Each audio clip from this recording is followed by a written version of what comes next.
Hello, hi. My name is Nars, also known as Not Another Robin, and I have a lot to say about stuff that my friends don't really care about. So I'm going to unleash them upon the world in the form of a video. So I do this thing with my siblings and my friends where I will just propose a hypothetical for the DC universe, and then we just kind of explore it until we get bored. These hypotheticals include stuff like, was Bruce Wayne a theater kid, or did what happened to his parents kind of nip that in the bud? Do people stan Justice League members like they stan K-pop idols?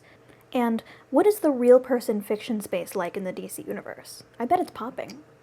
These are all just silly hypotheticals that don't really have a lot of basis in canon, but I enjoy them a lot, and I hope that other people do too. So, a couple disclaimers before we get started. This is a very silly video. If you're going to be really stingy about stuff that would be in character versus out of character, what happened in the comics, what didn't happen in the comics, then this probably won't be fun for you.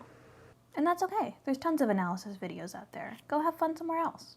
Also, I just want it on record that the 90s and 2000s cartoons are mostly what I'm basing this stuff off of.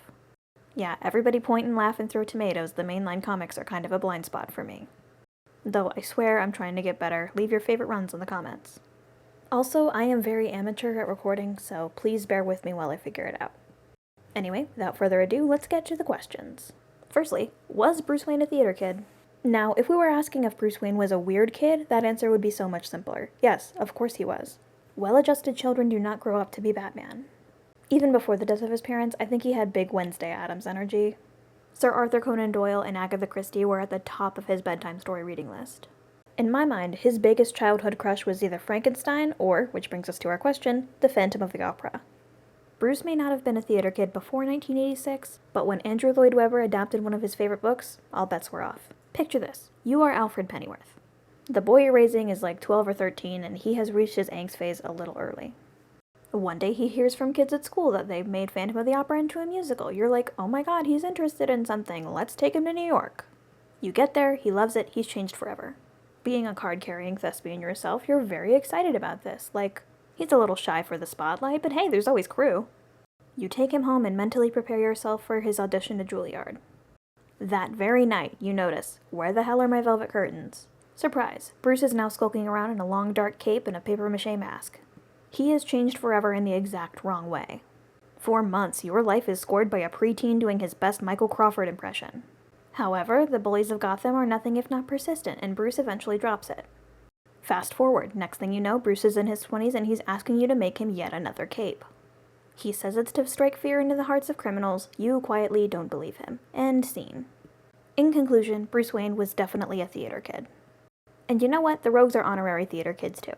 Most of them were too busy having traumatic childhoods to join theater, but they have the same energy as a Seussical ensemble. One question in the bag. What's next?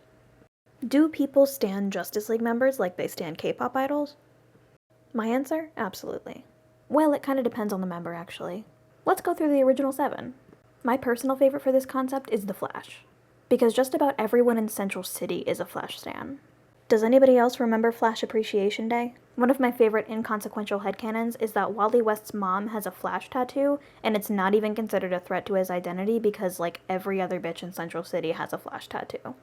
Flash has fan clubs that he regularly visits.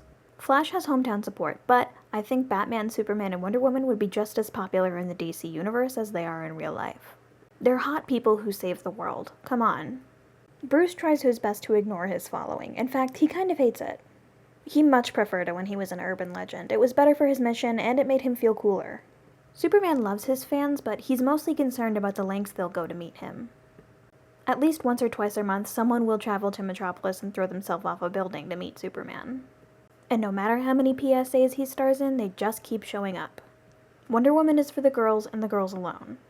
She refuses to acknowledge her male fanbase, mostly because there are a lot of gooners, but also, what are they going to do, fight her about it? But if you're a little girl in a Wonder Woman shirt, you're going home with a signed photo. The Green Lantern bias wars are insane. Like, Green Lantern fans aren't afraid to boo their least favorite one, which is always Guy Gardner, by the way. Martian Manhunter has a small but rabid fanbase. I can make an entire episode about Martian Manhunter, but in short, he does do Twitch streams and people think he's so funny. Also, in my mind, he moved to Nevada for shits and giggles, and he is like the mascot there. I think Shayera Hall would have the least fans, mostly because of the war criminal thing, but also because we just can't handle complicated women. She betrays Earth like one time and people go crazy. God forbid women do anything. There have been a lot of people in the Justice League, so I'm going to cut the list off there, but feel free to leave your favorite hero in the comments and whether or not you think they have a crazy fanbase. Last question of the day, and to me the most pressing, what is the real person fiction space like in the DC universe?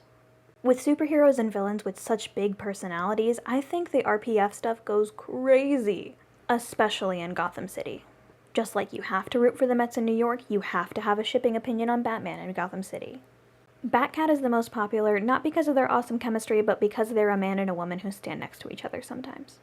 The real insiders have anecdotes from former hench people for stuff like Riddlebat and Two Bats. Honestly, most of the rogues have some level of psychosexual attraction to their greatest foe. So it really depends on whose shtick you find the most charming. Only the bravest and the boldest go for bat jokes in a public place, but most people think about it behind closed doors. Some schlocky tabloids like to push Batman and Bruce Wayne, but they've never even been in the same room. How could they be dating? That pretty much concludes my thoughts for the day. I'm aware this video is total amateur hour. The footage has really nothing to do with what I'm talking about, but editing is hard. Did you guys know that? Either way, I hope you liked listening to me yap. I'd love to do a lot more of these videos, but I gotta figure out how to edit first. That or just make it a podcast. Anyway, thanks for tuning in. Bye!